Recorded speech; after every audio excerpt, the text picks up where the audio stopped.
Good morning, everyone. Well, actually, it's morning for me. How is everybody today?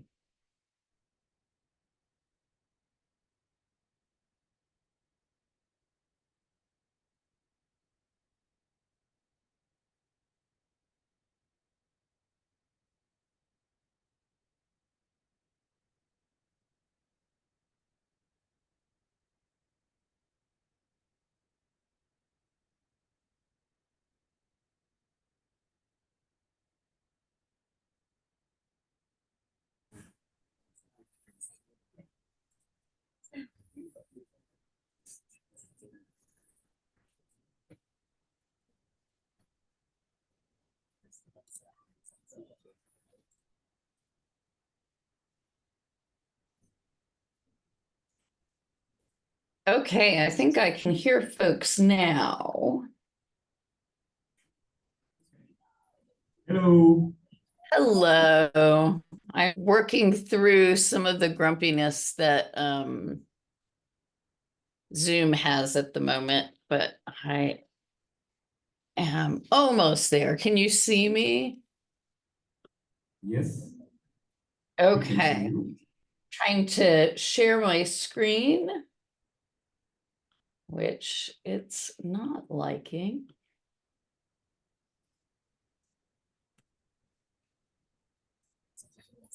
All right. Can you see any screen?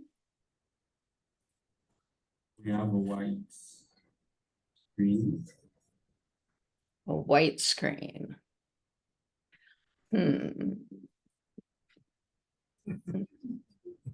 Oh, I always, there's a technical thing that's going to go wrong. It's going to go wrong for me. So let me stop sharing and I'm going to just share my entire.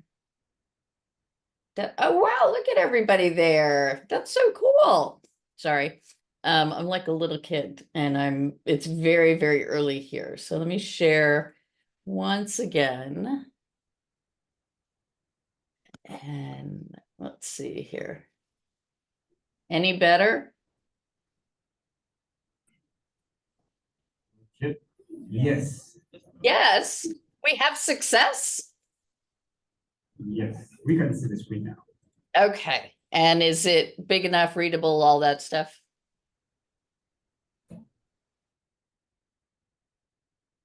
I'm Yes. gonna assume so. So with that, would you like me to start?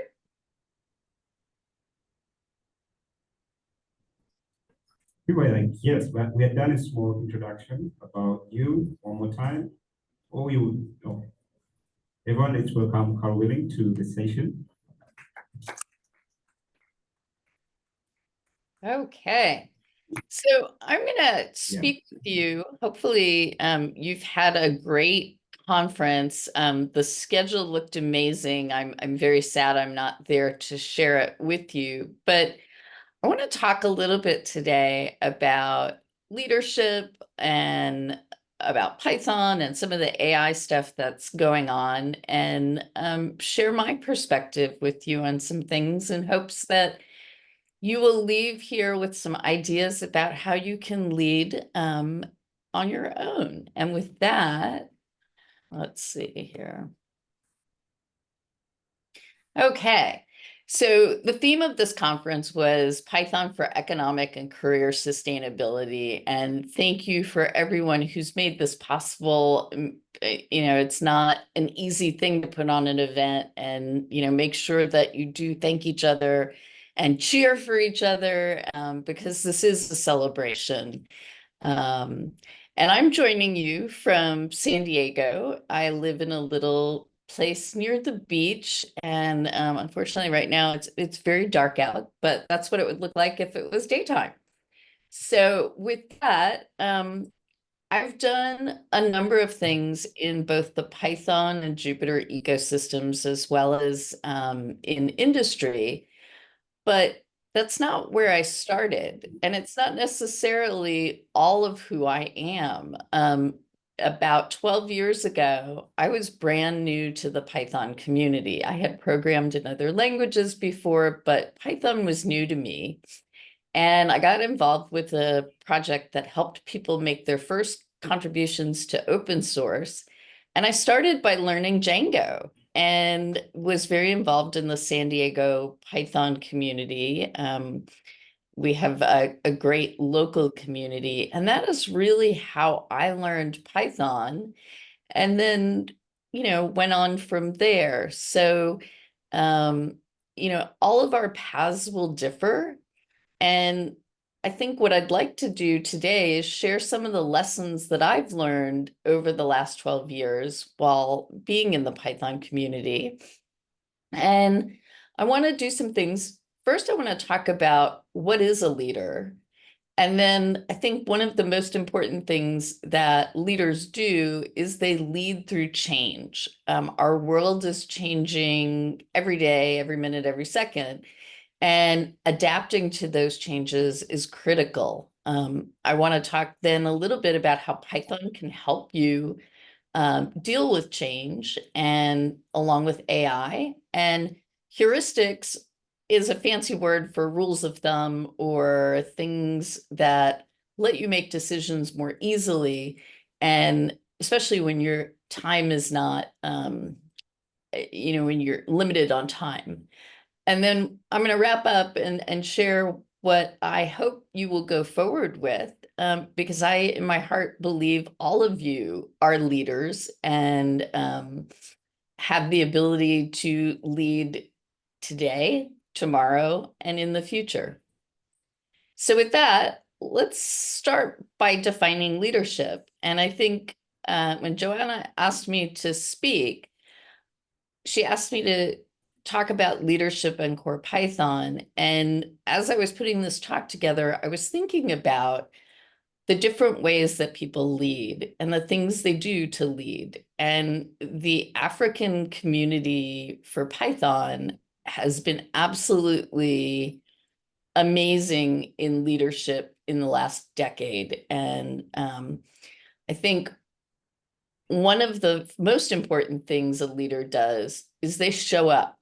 If you don't show up and don't participate, then you can't lead from doing the work and from being there. And if I look around the conference, you have many leaders. Some of them have keynotes, but also a lot of speakers. And all of these individuals have the ability to be leaders just by sharing their knowledge.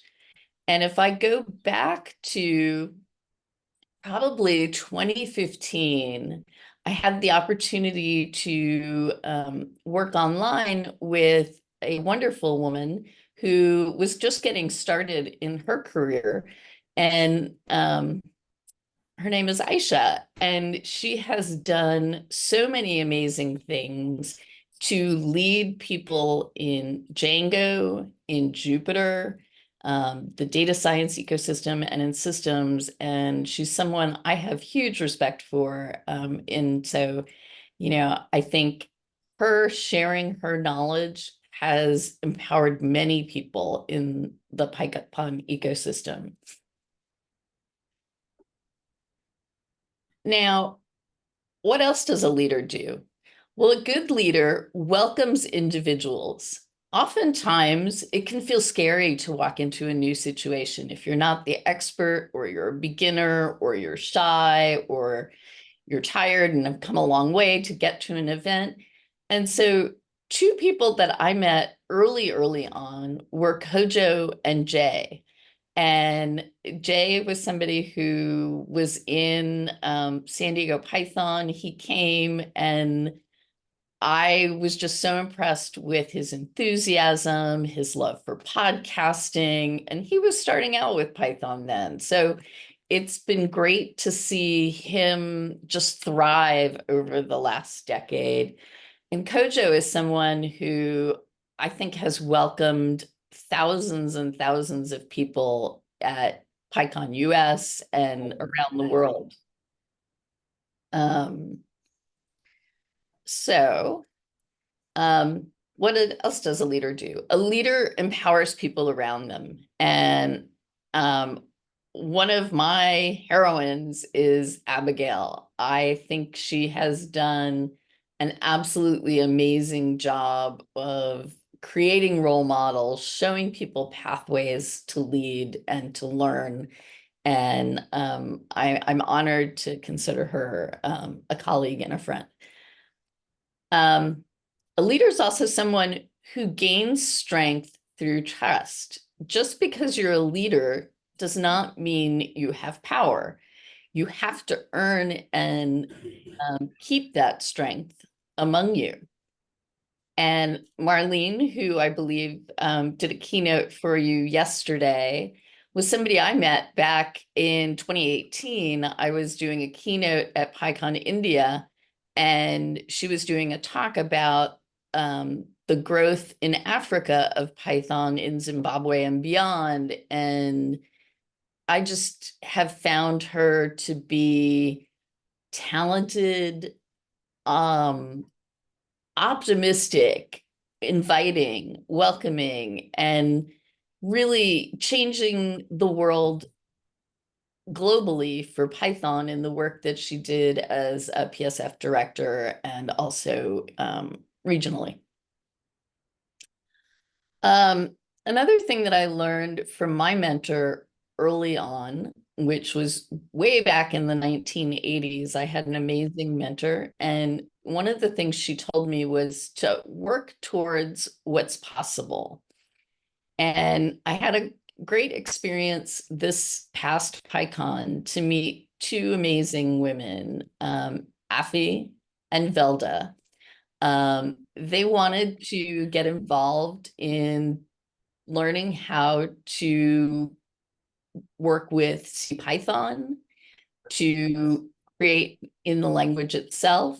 And they both impressed me with their tenacity, their just level of understanding of technical things and the work that they were already doing in Django and Python. And I think in order to believe something's possible, you need to see people making it possible and act as role models for each other.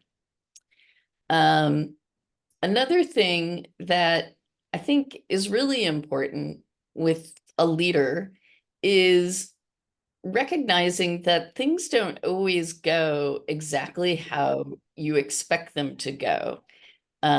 There will be conflict, there's always controversy, and I think offering grace is something that this particular leader does in just an outstanding way.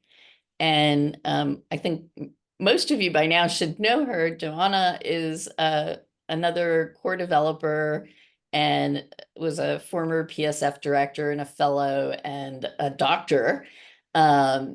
Congrats on the PhD. And I've added a link to your paper. All my slides are up on Speaker Deck. But I want to go back a second. In 2019, Joanna was at Bloomberg with a whole bunch of other core developers. She wasn't yet a core developer. And we had a chance to chat over lunch. And I asked her what she liked working on. And she was telling me that she liked working on garbage collection. Now, garbage collection was something that I had done in the late 80s when I was working on voicemail systems. And we didn't have as much processing. So managing memory was super, super important. And I have to say, I've heard many people explain garbage collection, but by far the most accessible and understandable explanation was the one that she gave me at that sprint.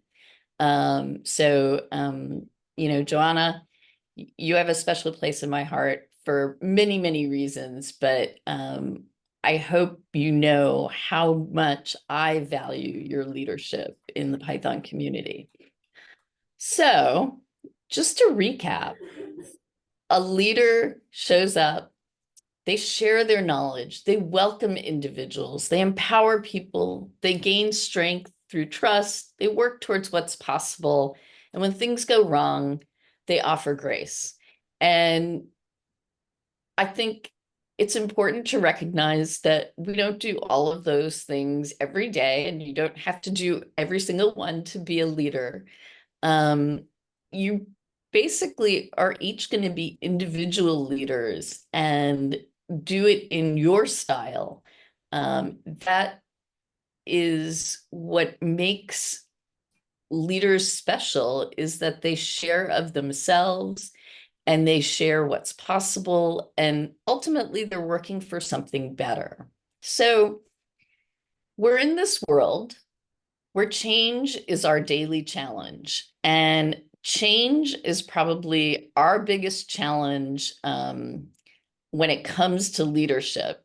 And people are changing, technology's changing, in particularly the speed and complexity and scale of our cloud services, our technology, our languages, the amount of information that comes at us on a daily basis. There's a lot of change that's happening. And one of the things that I like to tell myself is it's normal to have change. It shouldn't be scary. It shouldn't be something that you try to prevent in general, but more that you adapt to. So as developers, web developers, data scientists, systems folks, educators, you're going to be faced with decisions on a daily basis. What should you learn? Which tool is best? Should I use rough? Should I use black? What should I use? How do I use this tool? I know when I was learning Django and web development, it was completely foreign to me. It was something I came back to after taking a 15-year break to raise my kids. And I had to start from the beginning. And, it was those mentors and people doing outreach locally in San Diego that really helped me learn. And then you're also making decisions on, when do I use this tool versus that tool?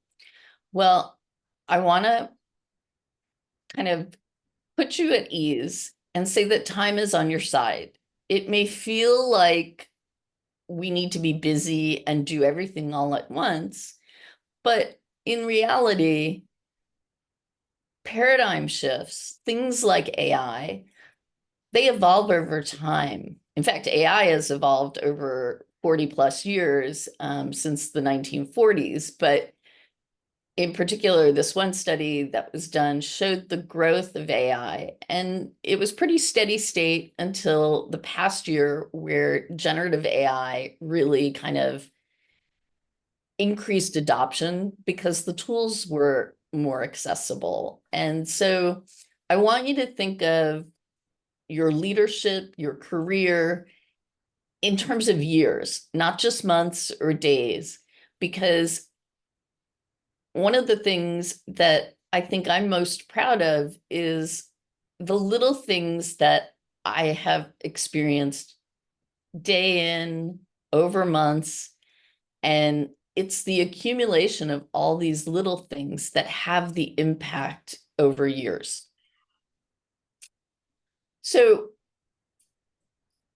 Project Jupiter is something near and dear to my heart. And there was an article that was published a few years ago that talked about 10 computer codes that transform science. And for those of you that know me, I am really passionate about how we use computer science to solve real world problems in the sciences and beyond. And Fernando Perez in 2011 put together this thing called an IPython notebook, an IPython, and it evolved to becoming, in 2017, the ACM Software System Award. It serves thousands and millions of users across the world, and it has had a huge impact. But it happened slowly over time, over decades. Another thing that has evolved over decades is AI, and in particularly neural networks and generative AI that you see now. Neural networks were around when I was in grad school. In fact, I actually worked with some of those, and that was many, many years ago, several, 3 decades probably at this point, maybe more. But we didn't have the compute power or the ability to process as much data as you need to train these models. So 2012, there was the ability to help a computer learn by emulating the structure of a brain and how information maps across the network. And it really has profoundly changed, certainly our last decade, and profoundly in the past year, and will continue to do so. So how do you, as a leader, navigate this change? And I like to think of it as there's a few simple things. Cognitive science is something that I study, and it's really a combination of disciplines, everything from education to communication to neuroscience, AI, and more so. But it's sort of the science of learning and the science of, in many ways, leading. And so using cognitive science and some of the learnings from that, as well as creating a toolbox of things that you understand and you are good at, or know people who are good at, by having that toolbox, whether it's actual code or people that you can rely on to answer questions for you, you create your own personal toolbox. And by doing so, that lets you lead through change. It helps you feel patient when things feel like it's going really fast. It helps you adapt. It's okay to make mistakes, to try again. And by creating that toolbox and building upon it year after year, you're really growing both your technical skills, your communication skills, your leadership skills. So I want to switch gears for a moment and talk about Python. Python is something that is near and dear to my heart. Core Python is something I never thought I would be a Core Python contributor, much less developer or person that had served on the steering council. But I think there's some unique strengths that I saw in Python that attracted me to it. And it really offers a solid foundation that is different than many other computing languages. I use many different ones, but I think one of the things I've always appreciated about Python is its readability. While white space may seem weird when you're first getting started with Python, or if you're coming from another language where there's lots of parentheses and braces and things like that, Python is just readable. I can scan down a line of code or a page of code and understand what's going on. Another thing that I liked about Python is you could do many different things in 5 lines of code or less. That was, I think, one of the successes of Jupyter Notebooks, is that people could rely on the standard library within CPython and also the large ecosystem of packages that other people have solved problems for you that you can use. Things like, requests that let you make a network request for information from a website or an API easier. Probably one of the things that was most unique about Python was the community that it was fostering. And I'm not going to say it's perfect. It definitely has places where it needs to improve, and evolved, and I have seen huge changes in the last decade, but we have a lot further to go. But the thing that struck me about the community was it was the first time out of many, many computer languages. I'm 58 years old, and so I was in my early 40s when I started using Python. And I had never felt welcome in a technical community, like really welcome, where people would talk to me like another engineer who was just sharing knowledge. And I think that's something special with Python. And I think it's something that needs to be nurtured. Another thing I love about Python is the many places that it serves individuals, whether it's web, science, data science, education, embedded systems, making things with CircuitPython or MicroPython, all of this helps us learn and makes us a rich ecosystem for coding and being productive. I think one of the things that recently has been unique is the fact that we are within core Python having a greater focus on mobile. Mobile has not been Python's strong suit. The Beware project has done a great job with Russell Keith McGee over time.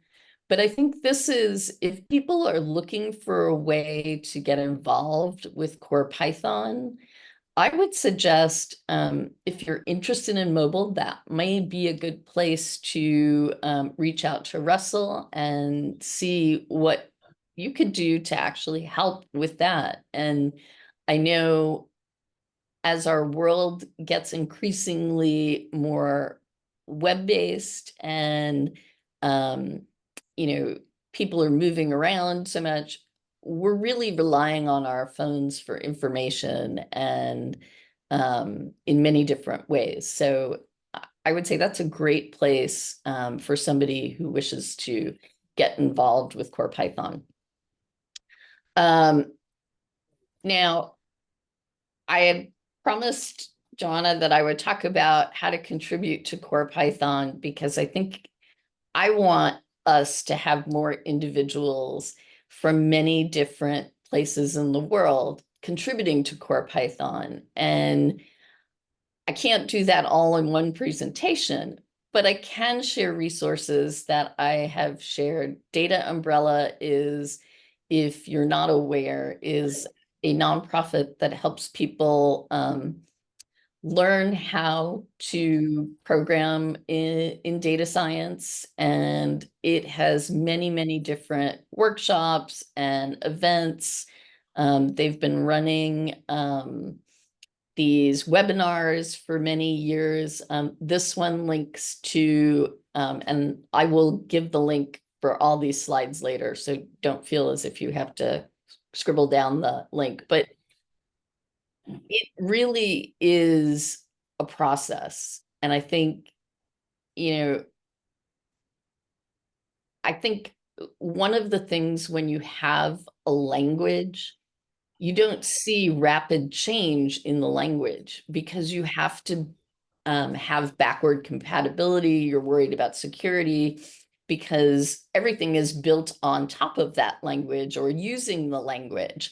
So things might feel like they move slowly, and in some ways they do, and in other ways they don't. But I highly encourage you not only to contribute to core Python, but to other projects in the ecosystem, or even better still, create your own projects. Learn how to become a maintainer. I think it's a really important skill. I think it's something that I try and work with people I mentor to give them the skills that they need to go forward and manage their own projects. Because ultimately, I really focus on using Python to build solutions for people. I've been programming since I was probably 10 years old, which it was a very old mainframe at Bell Labs, and you know, a program that would teach children how to use computers, somewhat like what we do in different places.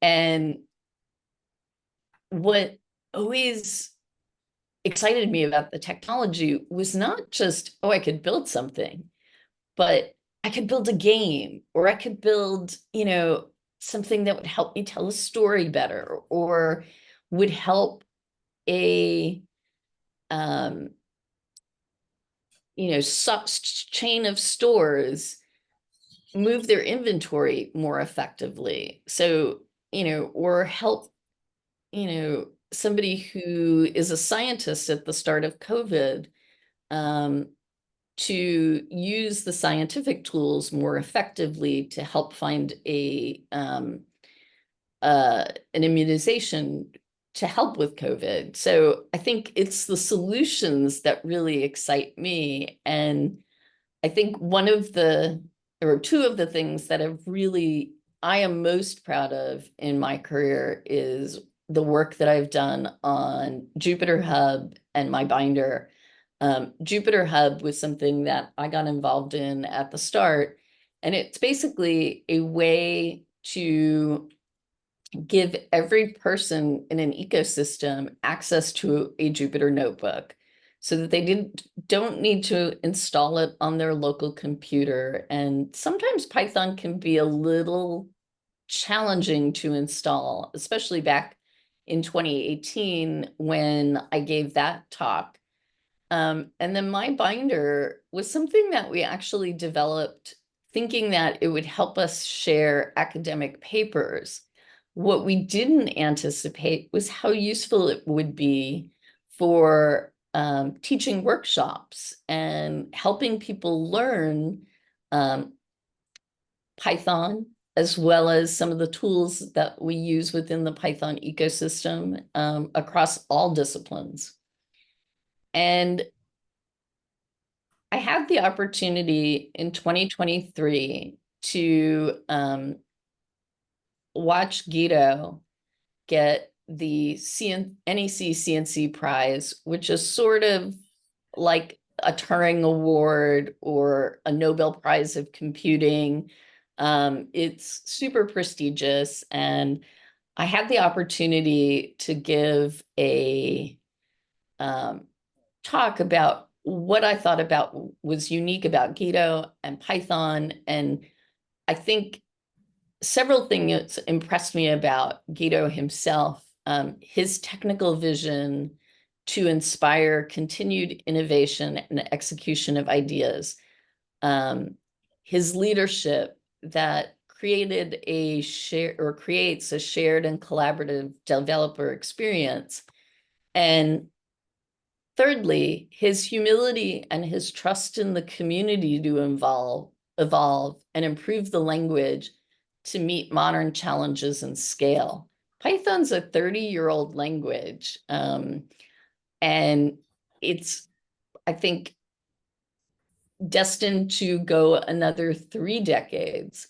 But on a personal note, one of the things I shared was thanking Guido for creating Python. It has been my dream since I was at university to use the technology that I was learning to give people access to learning resources across the world.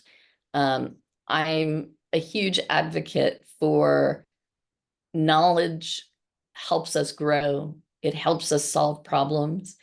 And I was just incredibly grateful that with Python, we were able to create Jupyter Notebooks, Jupyter Hub, and Binder, and have an impact on so many people across the world. So you never know when you start something. I'm sure when Guido started Python 30 years ago, he never expected it to become as popular a language.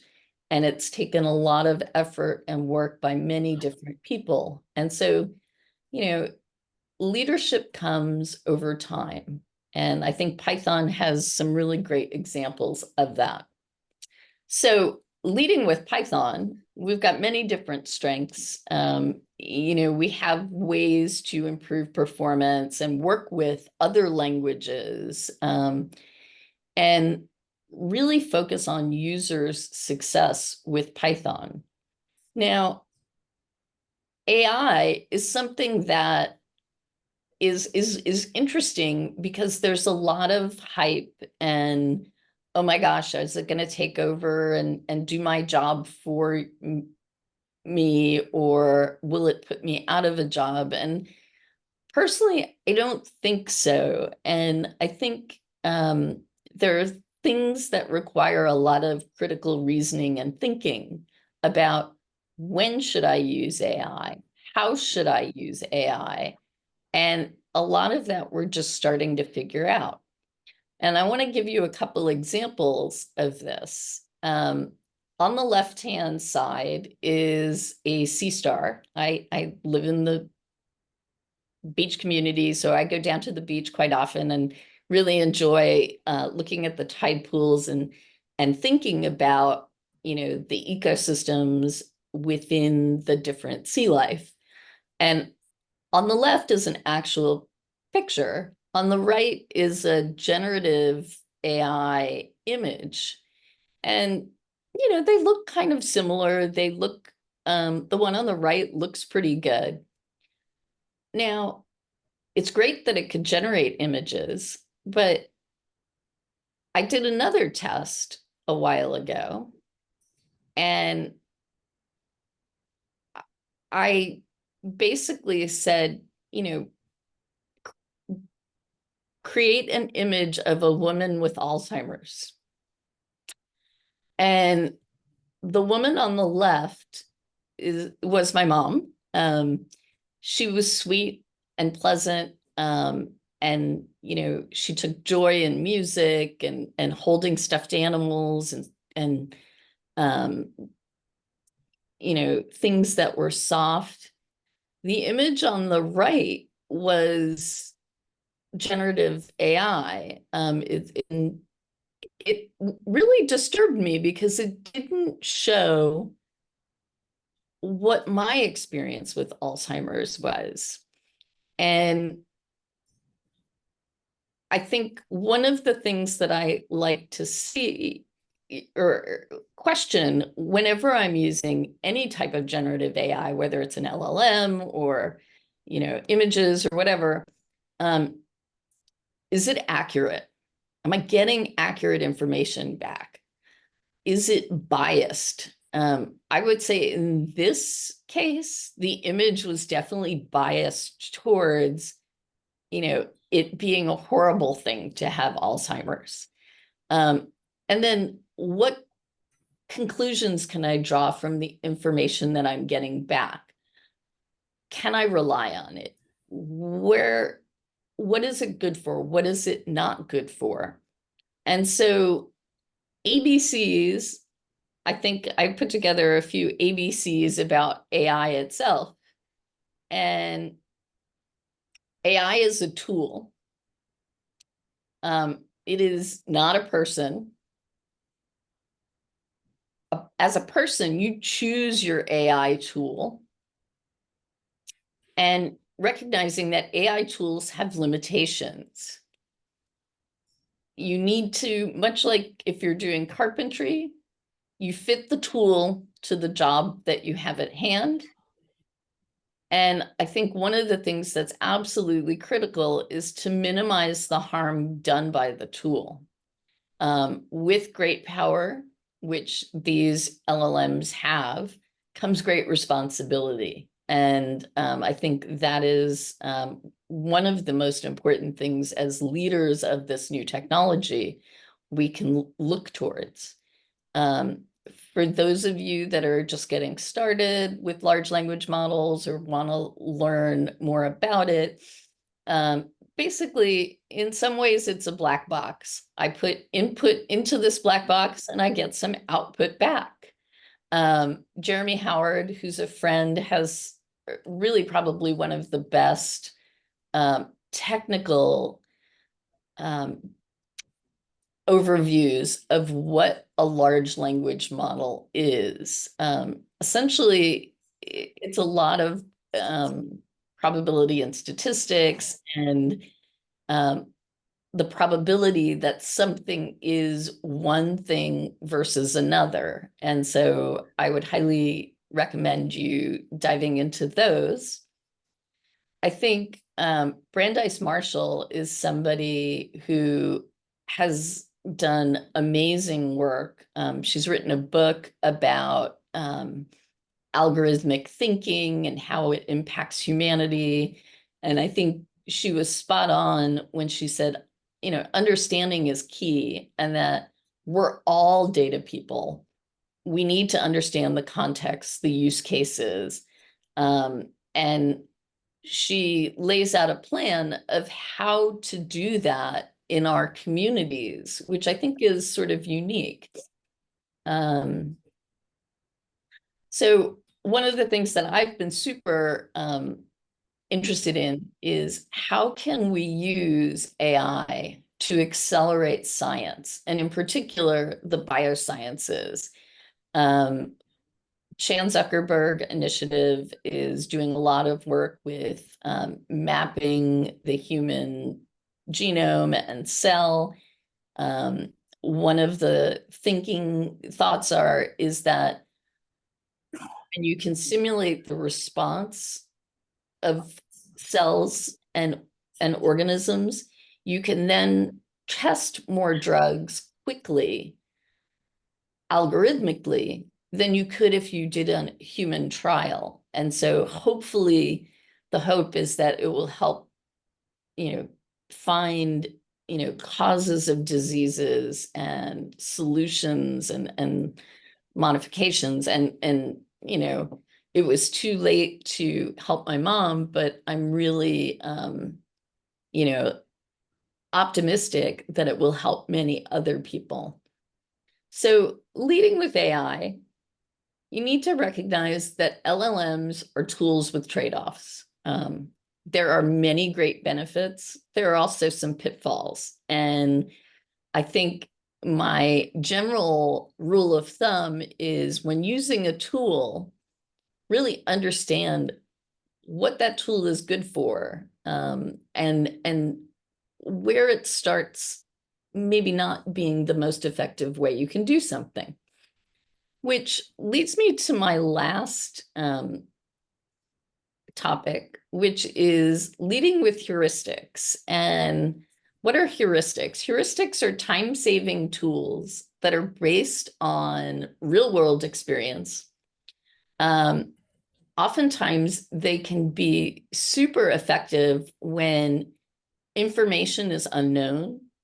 If you have an overwhelming amount of information, or the information that is coming in is fairly random, unlike LLMs, you can typically understand heuristics pretty easily. They're practical and they're typically low friction to use. And if you think about it, in software development, we use many different heuristics. There are rules of thumb that over time you realize, okay, let's keep it simple. Let's avoid complexity. We don't need that. Failing fast is another one. Detect errors early in your program. This way, you don't get through all the calculations and all of a sudden then detect the error. Do incremental development. Develop something, get some feedback, adjust. Don't repeat yourself is something that is a signal. Often if you see a lot of code that repeats the same thing over and over again, that it could probably be refactored and improved without changing the behavior of the code itself. And in Python, we have a very popular heuristic, which we call the Zen of Python. If you type import this into your interpreter, it will give you back this poem that Tim Peters wrote. And a lot of these are really good rules of thumb, in terms of when you look at programs. During my first keynote that I did in the Philippines many, many years ago, I talked about the Zen of Jupiter and why knowing why is better than how. Being able to tell a computational story is better than just the code itself. Understandable code is better than jargon. And ultimately, people matter and we should treat them well. So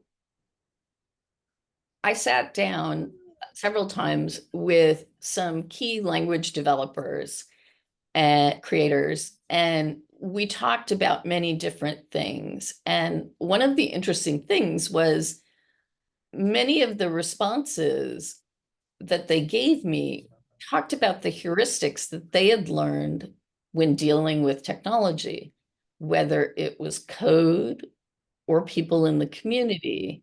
And if you think about it, think about how many emails or messages a day these individuals have gotten.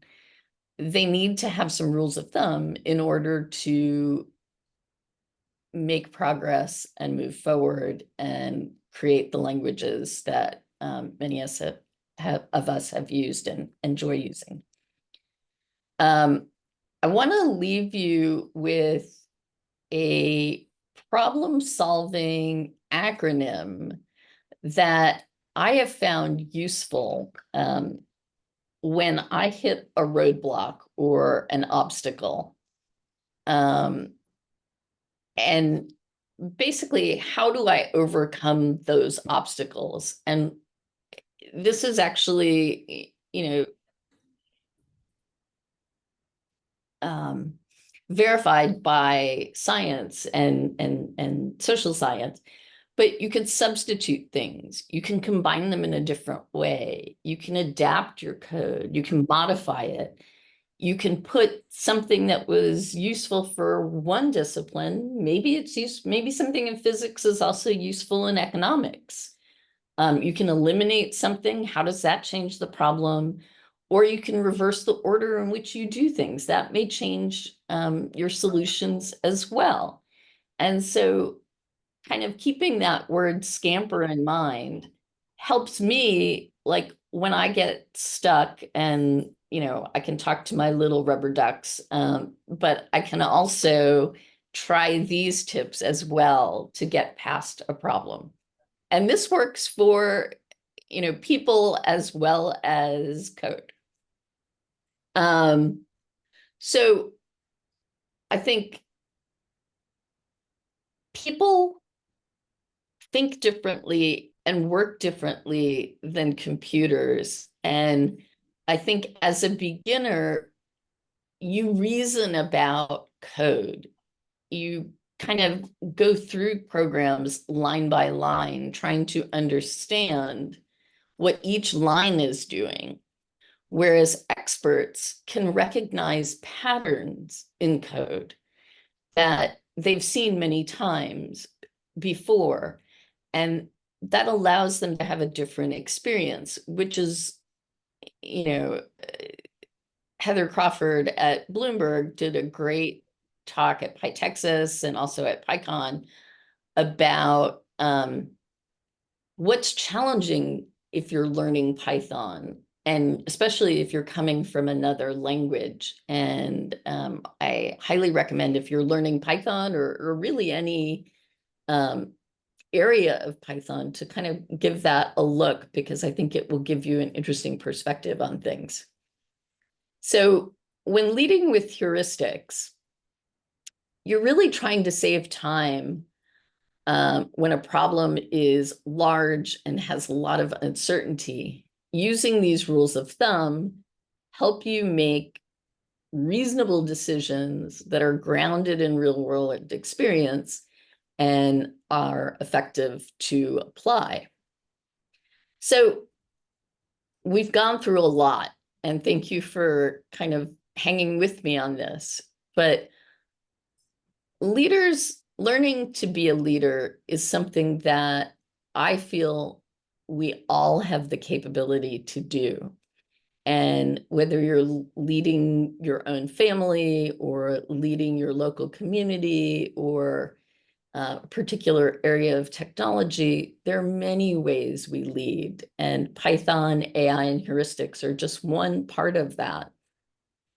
I encourage you as you go forward from this conference to be a humble leader, to consider the people around you and the impact on them, to expect to make mistakes. I make many, many mistakes every day, and I know far less than people might expect, because one of the things that I recognize is there is so much to know about computer science.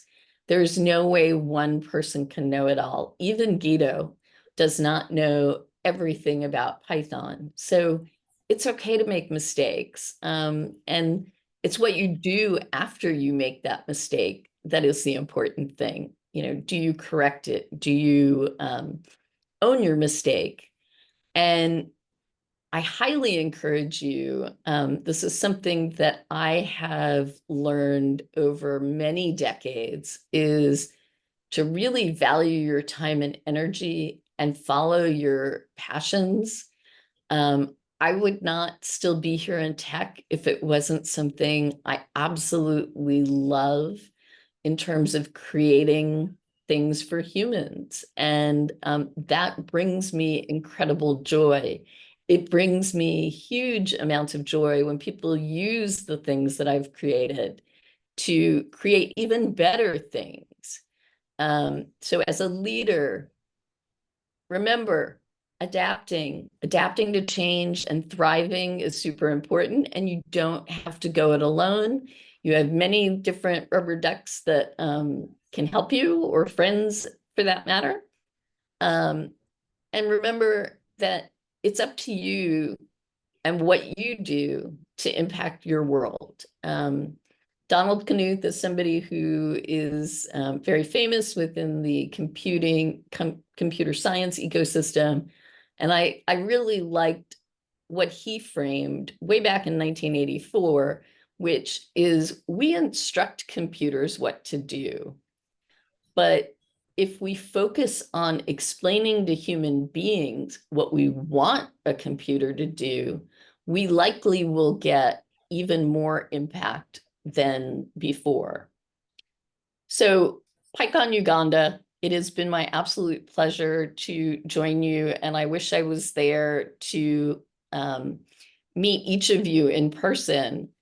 But I know that each of you has the ability to lead Python's future. And with that, I want to thank you and the organizers for being a wonderful audience and listening to me chat about leadership and Python. Thank you. Thank you so much. Would like to questions, comments from the audience. You raise your hand, I can bring you the mic.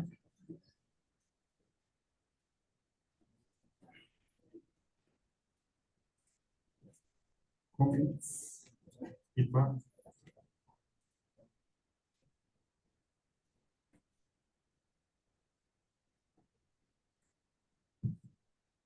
Okay, thank you so much, Carol, for that session. My name is Davis, and my question is actually simple. To someone who has just begun their journey in Python, what advice would you have? Like, what should they do first, and which journey should they follow? Because I'm a beginner in Python, and I quite ask that question a lot, so that I can get some answers that I can use in my own kind of context. So thank you. So as a beginner in Python, when I teach a lot of beginners, and really, I think what is most important is not to try and learn the whole language and all the, a lot of times courses will take you through everything in the language. And I think it's important to think about first the problems that you're trying to solve, like why you want to learn the language. And I think the why you want to learn the language is really important, because when things get hard, it helps you persist. Like, so for example, let's say you wanted to learn web development. Why do you want to learn web development? Well, maybe it's because you want to be able to sell goods in a web store. Okay, that sounds great. Focus then your learning on meeting that objective.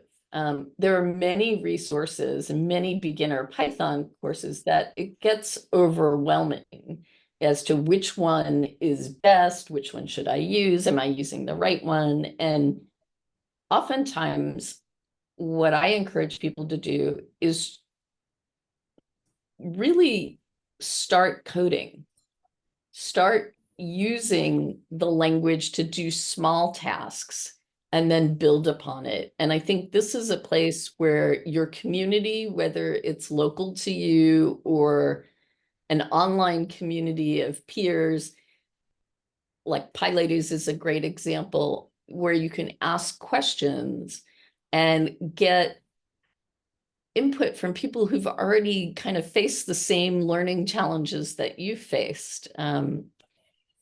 I don't know if that answers your question, but I think there is no right or wrong way. There's just the way that's best for you. And so if something's not working, move on to something else, because there are many different ways to learn something.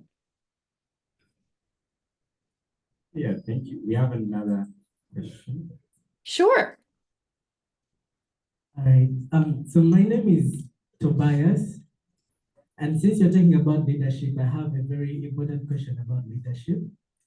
There is something that was going through the Python corridors, where we had rumors of a code developer being pardoned. And there's something that happened about a code developer being, I don't know the right word to use in that case, but there is something that happened to a code developer.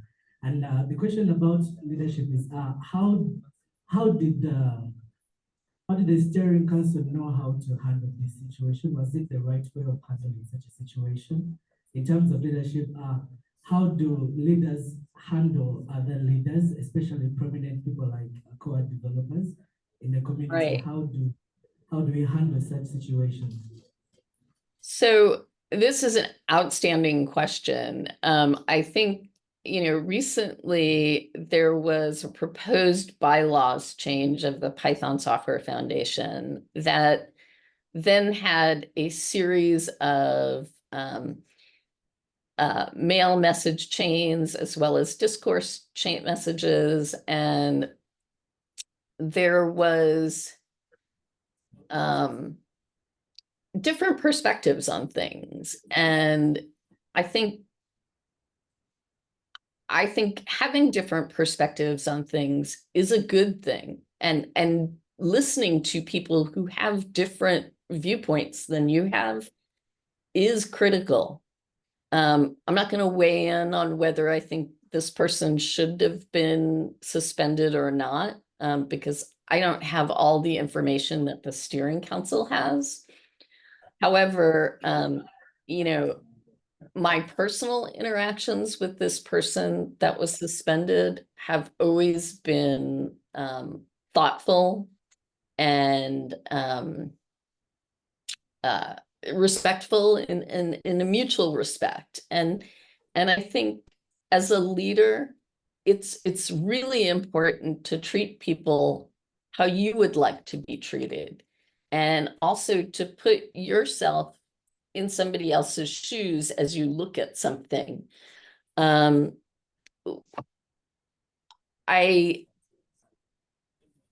a former steering council member, we had things that came up that were similar to this. And it's not a not a quick process. It's not like, oh, we decide one day you're out as a core developer. Usually there's a pattern over many, many years or many incidents that then, there's some catalyst that makes it important to act in the moment. But I think, as a leader, you have the responsibility not to do what's right for me, per se, like when I was on the steering council, but what was right for the language itself and the community of people that were using the language. And I don't know if that kind of answered your question, but I think it is being really thoughtful and intentional and recognizing that sometimes as software developers, we like to think, in zeros and ones, like all or nothing, but most of the world is actually somewhere in between that 0 and 1 and across the spectrum of ideas and thoughts and perspectives. And I try and personally look for solutions that, while they might not be perfect for either side, they're good enough for both sides. I don't know. Joanna would be an amazing person to ask perspective on as well, because she has led through, controversy and has done it in a really graceful way. Okay, so thank you, Carol, for the keynote and sharing with us. You've given us a way to be good leaders, always be humble. And at PyCon Uganda, we are happy to have you. And next year, we'll look forward to seeing you physically in Uganda. Yes, thank you so much for sharing with us. Thank you. And round of applause for Carol. Thank you. I want to just also share that the leadership that's already taking place in the Python African community is amazing. The conference websites, the leaders that you already have within your community, this is your decade to really, really thrive. When employers ask me, where should they recruit data science folks or even web developers? I'm like, look to Africa. The talent level is high, and people have that work ethic. So I hope that in a few years, maybe when PyCon Africa comes to Uganda, maybe I will get to meet all of you in person there. But until then, please don't hesitate to reach out. And thank you again for being a great audience and for listening to me today.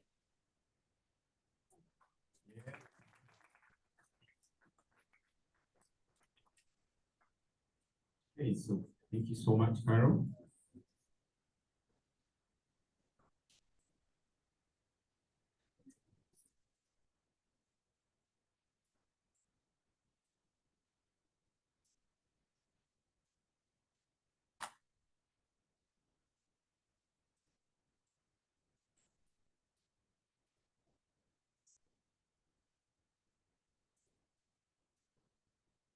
Bahati Mani, are you around?